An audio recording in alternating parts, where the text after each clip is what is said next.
প্রিয় দর্শক, আসসালামু আলাইকুম। আমি কয়েকটি ভিডিও দিয়েছিলাম আমার ফেসবুক এবং ইউটিউবে, যেগুলি এখন বাংলাদেশের রাজনীতি, সংসদ এবং সংসদের বাহিরে যে হট্টগ, সেটা হচ্ছে জুলাই সনদ বাস্তবায়ন, বাংলাদেশের সংবিধান সংশোধন এবং গণভোটকে নিয়ে। এর মধ্যে অনেক বন্ধু আছেন যারা অনেক সমালোচনা করেছেন, অনেক অশালীন কথা বলেছেন। তবে আমি এটাকে নিয়ে কিছু মনে করছি না। এর জন্য আমি কৃতজ্ঞ যে তারা অন্তপক্ষে আমার ভিডিওটা শুনেছেন অথবা আমার লেখাটা পড়েছেন। অ্যাকচুয়ালি আমি যে কথাগুলি আমি বলি, ওগুলি কিন্তু আমি জেনে শুনেই বলি, বুঝে শুনেই বলি। অনেকে হয়তো মনে করতে পারেন যে আমি কোনো আইনের ছাত্র না, আমি উকিল ব্যারিস্টার নয়, কিন্তু আমি আপনাকে নিশ্চয়তা দিতে পারি, আমি যখন এই কথাগুলি বলি বা আমি লিখি, তখন আমি সংবিধান এবং আইনকে বুঝে শুনেই করি। এবং সত্যি কথা, আমি যখন নামাজ আদায় করি, আমার ফরজ যেগুলি, আমার সুন্নত যেগুলি, ধর্মীয় আমার এবাদত, সেগুলিতেও কিন্তু আমি পবিত্র কোরআনকে ভালো করে বুঝে শুনে এবং হাদিস বুঝে শুনে আমি এগুলি আদায় করি। আমি সবসময় চেষ্টা করি যেন সহিভাবে, আমি সুন্দরভাবে এটা প্রতিপালন করতে পারি। আমি আপনাদেরকে অনুরোধ করব, আপনারা যারা ফেসবুকে, ইউটিউবে বা অন্য যেভাবে সোশ্যাল মিডিয়া যেভাবে মেসেজ ফরওয়ার্ড করেন, শেয়ার করেন বা আপনারা নিজেরা মন্তব্য করেন, আমি বিনীতভাবে অনুরোধ করব এটা বুঝে শুনে পড়ে তারপর করবেন। এবং অনেকে আমাকে চ্যালেঞ্জও দিয়েছেন। আমি নিজেও চ্যালেঞ্জ দিয়ে বলতে পারি যে এখন যারা প্রপাগান্ডা ছড়াচ্ছেন, যারা জুলাই সনদ এবং গণভোট নিয়ে কথা বলছেন, যারা আমাদের বিশিষ্ট রাজনীতিবিদ, যেমন barrister Fuad, barrister Shahriar Kabir, advocate শিশির মনির এবং অ্যাডভোকেট আবু হেনা রাজ্জাকি, আমি নিশ্চিতভাবে বলতে পারি ওনারা আসলে সংবিধান এবং আইনকে এবং ওনাদের যে একটা নীতি নৈতিকতা, সবকিছু বিসর্জন দিয়ে উনি রাজনীতি করছেন।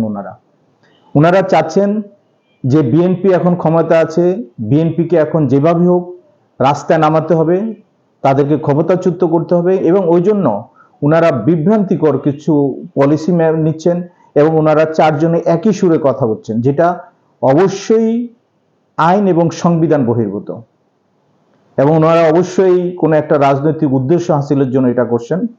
তো আমি বিনীতভাবে অনুরোধ করব, আপনাদের যে মেধা, সেটা আপনার দেশের ভালোর জন্য ব্যয় করুন, যেটা দেশ এবং জনগণের কাজে আসবে। মানুষকে বিভ্রান্ত করার জন্য এটাতে কোনো ক্রেডিট নেই। আমি আরেকটা কথা বলতে চাই যে এখন যারা আমাদের যে জুলাইয়ের নায়ক আছেন, যাদেরকে আমি বলতে চাই যে এরা হয়তো 4-5 জন আছেন যারা এদেরকে আমরা বীরশ্রেষ্ঠ বলতে পারি। তাদের মধ্যেই একজন সার্জিদ আলম, যিনি 2-3 দিন আগে একটা মোহনা টিভির একটা টক শোতে বলেছেন যে ইলিয়াস আলী পরকালে আফসোস করতেছে তার স্ত্রী নাকি গুমের যে বিল ছিল সেটাতে বাতিলের জন্য হাতে ভোট দিয়েছিলেন, বাতিল করার পক্ষে ভোট দিয়েছিলেন, যার জন্য ইলিয়াস আলী আফসোস করতেছেন। আমি ওনাকে বিনীতভাবে বলতে চাই যে এটা আসলে একটা মিথ্যা কথা, একটা প্রোপাগান্ডা। কারণ এটা নিয়ে তো কোনো গণভোটই হয়নি, কোনো ভোটই হয়নি। কারণ সংসদের রেওয়াজ হচ্ছে সংসদের 30 দিনের মধ্যে যদি এটা উপস্থাপিত না হয় বা পাশ না হয়, এটা অটোমেটিক্যালি বাতিল হয়ে যাবে। এই বিলের ব্যাপারেও তাই ঘটেছে। এটা যখন 30 দিনের মধ্যে এটা পাশ হয়নি বা এটা নিয়ে কোনো আলাপ আলোচনা হয়নি, তখন এটা অটোমেটিকলি বাতিল হয়েছে এবং এটার জন্য কোনো হা না ভোটের প্রয়োজন হয়নি। এখন এই জুলাই সনদের যারা এই যে বীর, তারা যদি এভাবে মানুষকে মিথ্যা কথা বলে, মানুষকে প্রতারণামূলক কথা বলে এবং মানুষকে যদি মিথ্যাভাবে প্ররোচিত করে, এটা কিন্তু অন্যায়। তা আমি যেটা বলে আসছিলাম আমরা দিন দিন, যে এদেরকে অ্যাকচুয়ালি আরো ম্যাচিউরড হতে হবে, এদেরকে সবকিছু বাস্তবতা জ্ঞান অর্জন করতে হবে, তারপরেই তাদেরকে রাজনীতি করতে হবে। আমরা এখন হারে হারে টের পাচ্ছি যে তাদের রাজনীতি অপরিপক্কতার জন্য দেশটা এখন কোন দিকে যাচ্ছে, যার জন্য তারা কয়দিন পরে বলছেন এই দেশ সরকারকে টেনে হিসেবে নামিয়ে দিবেন, তারা বলছেন তারা রাজপথে নামবেন। এগুলো অহৈতুক কথা, একটা বিভ্রান্তিকর কথা, এবং এইগুলি এখনকার যে মানুষ সচেতন, তারা হয়তো এটাতে নজর দিবেন না, কান দিবেন না।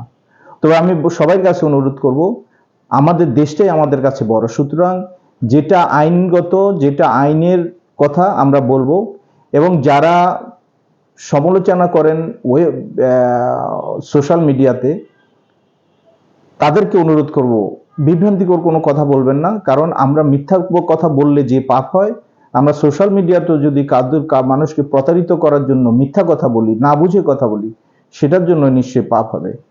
সবাইকে ধন্যবাদ। আসসালামু আলাইকুম।